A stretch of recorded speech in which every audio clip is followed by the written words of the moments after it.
Sadhanashri plotting and construction Buldhana शहरात plots, layout, घर, row house, flat आणि कॉम्प्लेक्स विक्रीसाठी उपलब्ध आहेत. बुकिंग सुरू आहेत.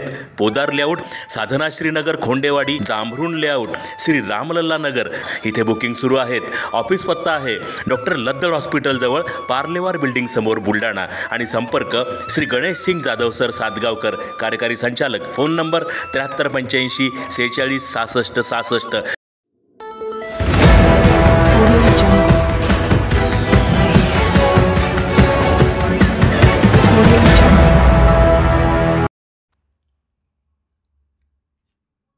जिल्ह्यात शासकीय कार्यालयांकडे 1,67,00,000चे वीज बिल थकीत. ग्रामीण पाणी पुरवठा आणि आरोग्य विभागाकडे सर्वाधिक वीज बिल थकबाकी. आर्थिक वर्ष संपत आल्याने थकीत वीज बिल वसुलीसाठी वीज वितरण विभाग ॲक्शन मोडवर आल्याचं पाहायला मिळत आहे. वीज बिल वसुलीसाठी मोहीम राबवण्यात येत आहे, ज्यामध्ये विहित मुदतीत वीज बिल न भरल्यास विद्युत पुरवठा खंडित करण्याच्या सूचना देण्यात आल्यात. जिल्ह्यात एकूण सर्व प्रकारचे 5 लाख ग्राहक आहेत.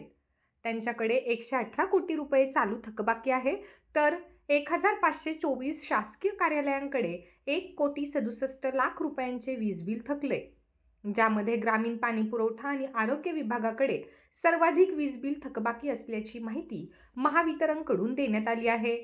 सोबतच तात्काळ थकीत वीज बिल भरून महावितरणला सहकार्य करावे असे आवाहन देखील करण्यात आले आहे.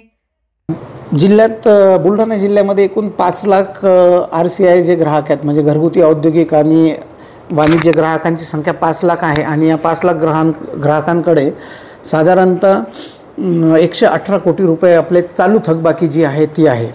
आणि जे त्यामध्ये जे पब्लिक सर्व्हिसेस आहेत, म्हणजे गव्हर्नमेंट ऑफिस आहेत, गव्हर्नमेंट ऑफिसकडे आपले 1524 कंझ्युमर्स आहेत, त्यांच्याकडे 1,67,00,000 रुपये थकबाकी आहे. जे पाणी पुरवठा आहे, पाणी पुरवठ्याच्या कनेक्शनमध्ये 1487 रुरल कनेक्शन आहेत पाणी पुरवठ्याचे ग्रामीण भागात, आणि त्यांच्याकडे 83 कोटी एवढी थकबाकी आहे. जे शहरी पाणी पुरवठा आहे ते 33 कनेक्शन आहे, आणि 33 कनेक्शनमध्ये 8,81,00,000 रुपये थकबाकी. अशी एकूण जिल्ह्याची 381 कोटी रुपये थकबाकी आहे. वसुलीसाठी काय रिस्पॉन्स मिळतो?